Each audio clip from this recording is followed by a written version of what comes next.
A day in my life as ambisyosong tapulan. Welcome back again to my channel 52. For today's video, kay nakamatakog sa'yo, magluto na lang bugog pang pamahaw.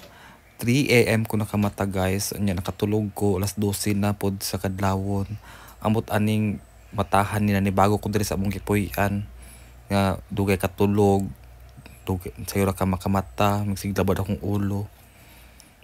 Buton sa ni stress unya nagkuan na lang pud kuan ni lungag nangapi nangabdi sa among tindahan naninda pa diay mo nga balik-balik pangutanan nila ninyo kay nganog maninda mi masakit inyong buot char di mo ganahan monitor mo nagtinda pa mi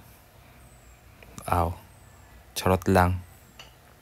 Unya akong mga iring daskilid naghulat og kunos amaluto ang sudan. Ingon ko ayaw mo panghaon kinani uyap katong gibutong sardinas.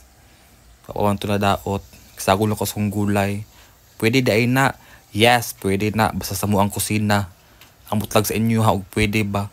Kay lahi man tag kusina gidak-an. Ana ragud na. Di gud ta mga suko.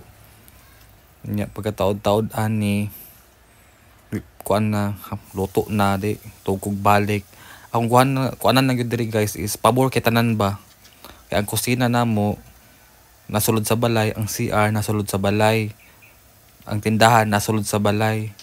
Dito sa bukid manggod ang kusina nasa likod, ang kwarto tapat sa tindahan nagtapad ra sila. Unya ang CR nasa layo pa lakon pa nimo kinahanglan pud mo mugawas labi nagkadlawon nya mugawas jud ka. Para sa mo ang namay death threat dito, mugawas jud mi para mo CR, malibang, kalibang ba. Nya, syempre hadlok kaayo. Mo to isa kadlok ka na mo dito. Magdala lang gud mi kanang mineral bottle. Dito mi magkuan ihi. Kay mga hadlok mi mga gawas kadto lagi natay death threat. Nya, diri sa Davao, giisa na tanan ba balik-balik na nasa sulod sa balay. Dito ko kay murang pa kaagi sa barbershop para mato ka sa abuhan magluto.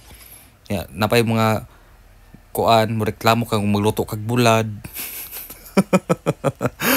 Dire kay okay na plaster na tanan pero di niya mo ang balay nag-arkila rami. Isod kay dito sa Arakan tubig CR abuhan lisod kay dito. Tapos ang batasan pud sa tag-iya lisod pud sabton char na insert. Well, kamubo na mi ato niya. So, wagong chapter na pod. Maura to guys. Thank you so much.